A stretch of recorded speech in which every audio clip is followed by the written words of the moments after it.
ሰላም የዴሊ ፎረም ቤተሰቦች፣ የድምፃዊ ቴዲ አፍሮ ካሳሁን የቅርብ ሰዎችና የስራ ቡድን ላይ ያነጣጠረው የእስር እርምጃ ይበልጥ አሳሳቢ ወደሆነ ደረጃ ተሸጋግሯል ተባለ።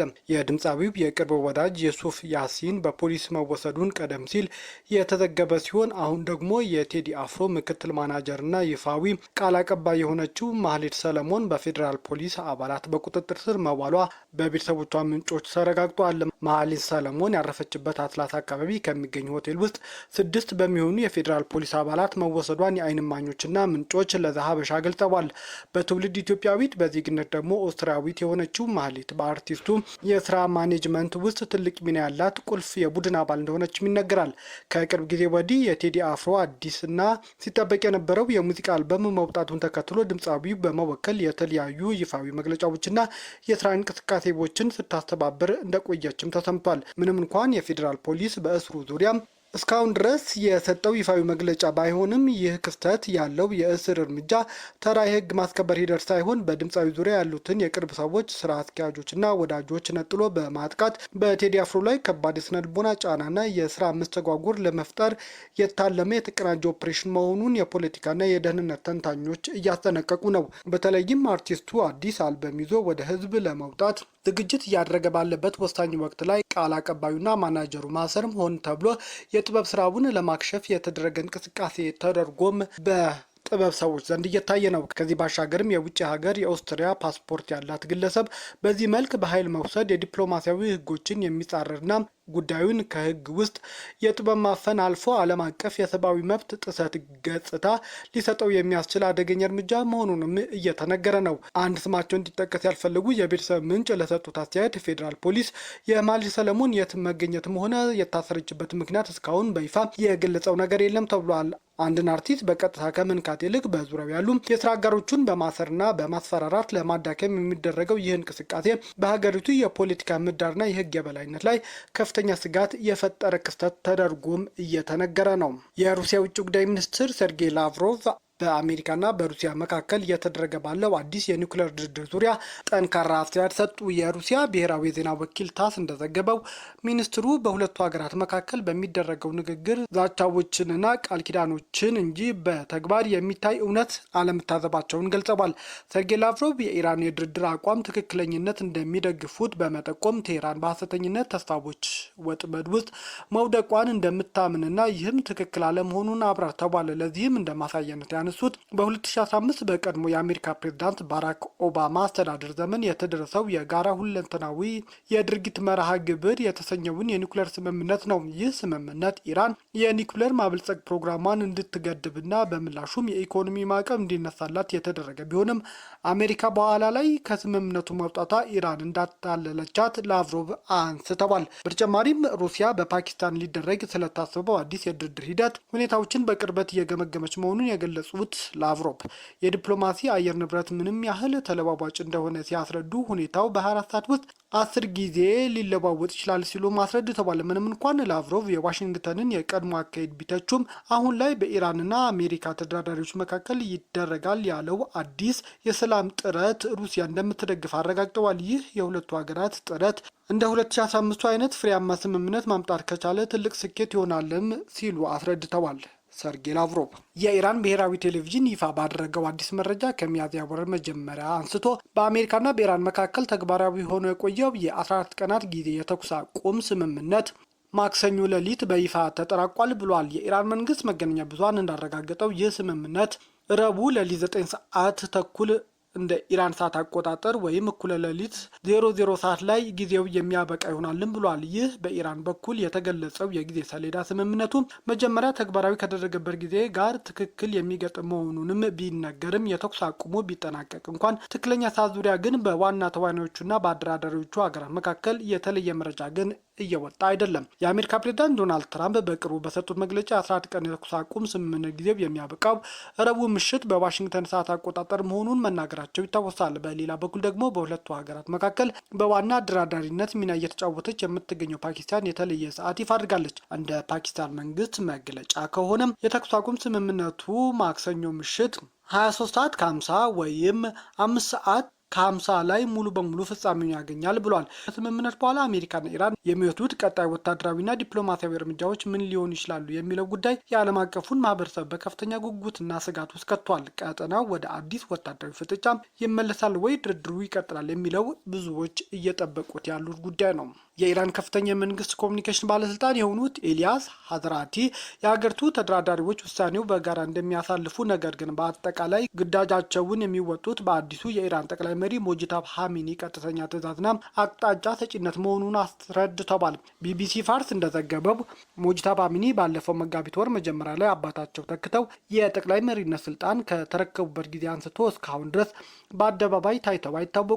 ከቅርብ ጊዜ ወዲህ በወጡ ቪዲዮዎች ወይም የፎቶ ምስሎች ላይ ያልታዩ ሲሆን እስካሁን በኢራን መገናኛ ብዙኃን በኩል እየወጡ ያሉ እርሳቸውን ጽፈዋቸዋል የተባሉ ጽሁፍ መልእክት ብቻም ነው። በእነዚህ የጽሁፍ መልእክቶች ላይ አዲሱ ጠቅላይ መሪ ስለ ድርድሩ በቀጥታ ያነሱት ነገር ባይኖርም በአንዳንድ መልእክቶቻቸው ግን አሜሪካ አጥብቀው እየተቹ ነው።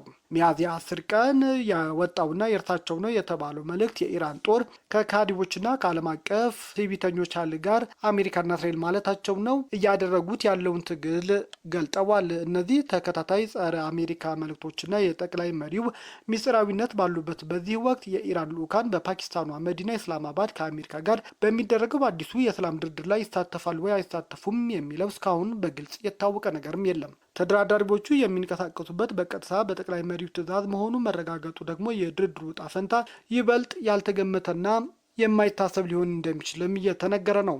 በተባበሩት መንግስታት ድርጅት የኢራን አምባሳደር የሆኑት አሚር ሰኢድ አሜሪካ በኢራን ወደቦች ላይ የጣለችውን አወዛጋቢ የባህር ላይ እገዳ ለማንሳት ዝግጁ መሆኗን የሚያሳዩ ፍንጮች ለቴህራን መድረሳቸውን በኒውዮርክ ለሚገኙ ጋዜጠኞች አስታወቁ። አምባሳደሩ በመግለጫቸው እንዳረጋገጡት ይህ የአሜሪካ እገዳ በተግባር ከተነሳ በኋላ ቀጣዩ የሁለቱ ሀገራት የሰላም ድርድር በፓኪስታኗ መዲና ኢስላማባድ ይካሄዳል። ይሁን እንጂ አሜሪካ በስትራቴጂው የሆርሙዝ ስቴት ላይ የጣለችው የባህር ላይ እገዳ ሙሉ በሙሉ ማንሳቷ ኢራን ወደ የትኛውም አዲስ ድርድር መግባት በፊት መሟላት ያለበት ጥብቅ ቅድመ ሁኔታ መሆኑን አምባሳደሩ አጽንኦት ሰጥተው ገልጠዋል።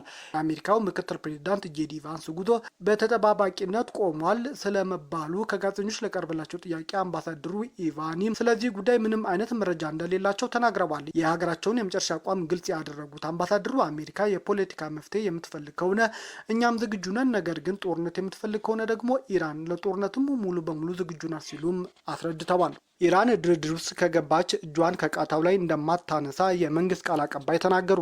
ኢራን ከአሜሪካ ጋር ድርድር የምታደርግ ከሆነ ንግግር ውስጥ የምትገባው እጇን ቃታ ላይ አድርጋ እንደሚሆንና መከላከያ ኃይሏም ሙሉ ዝግጅት እንደሚኖረው የሀገሪቱ ቃል አቀባይ ተናግረዋል።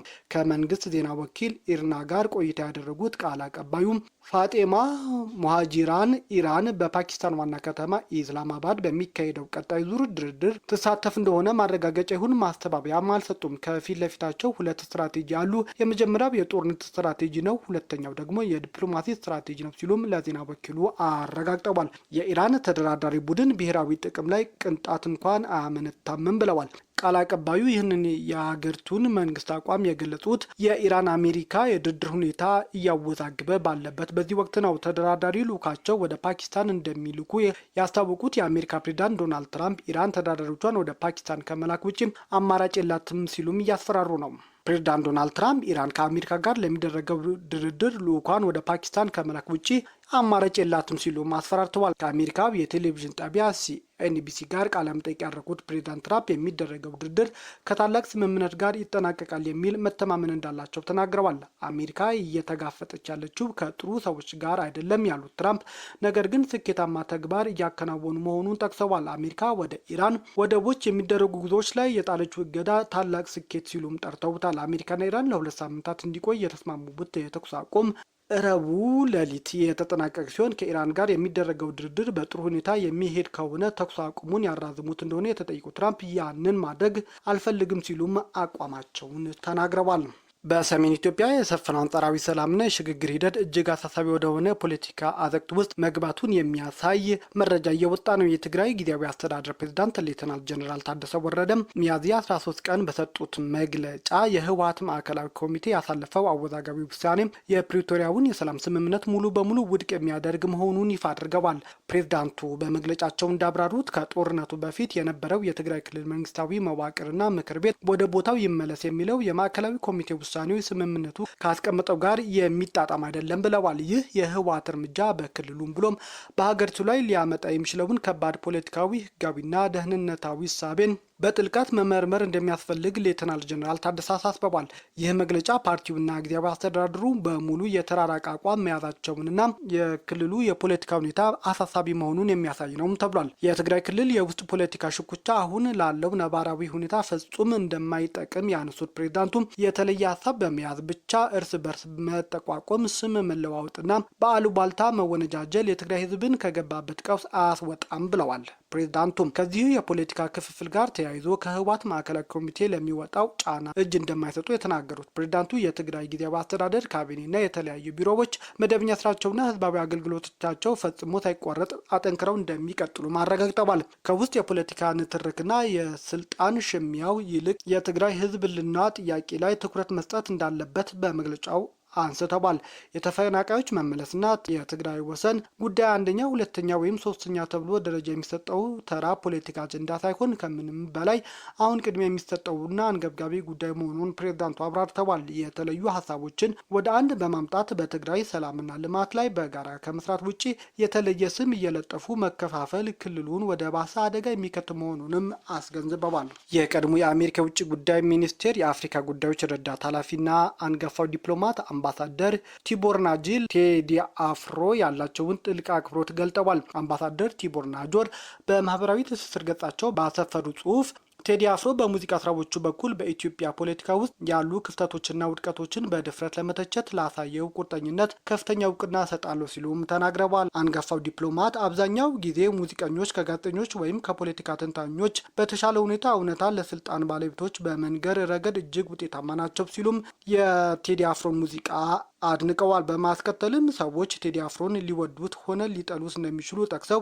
ነገር ግን የፖለቲካ ስህተቶችን በግጥምና በዜማ ሸምኖ በድፍረት በማቅረብ ላሳየው እንቅስቃሴ ክብር ሊሰጠው ይገባል በማለት የኢትዮጵያ ሕዝብና የፖለቲካ ማህበረሰቡ የቴዲ አፍሮ መልእክትን በጥሞና እንዲያዳምጥም ጠይቀዋል። ይህ የአምባሳደሩ ቲቦር ናጅር አስተያየት ቴዲ አፍሮ በቅርቡ ካወጣው አዲስ የሙዚቃ ስራዎችና በውስጡ ካዘሉት መልእክቶች ጋር የተያዘ እንደሆነም ተነግሯል። አንድ የውጭ ሀገር ከፍተኛ ዲፕሎማት የኢትዮጵያ የውስጥ ፖለቲካ ትርክት ከአንድ አርቲስት ጋር አያይዞ እንዲህ ሲተነትን ይህ የመጀመሪያ መሆኑን ተሰምቷል። ቤተሰቦቻችን ዜናዎቻችን ከወደዳችሁት ላይክ አድርጉ፣ ለሌሎች ተደራሽ እንድንሆንም ሼር አድርጉ። አዲስ የሆናችሁ ሰዎች ደግሞ ሰብስክራይብ በማድረግ ቤተሰብ ይሁኑ። ሰናይ ጊዜ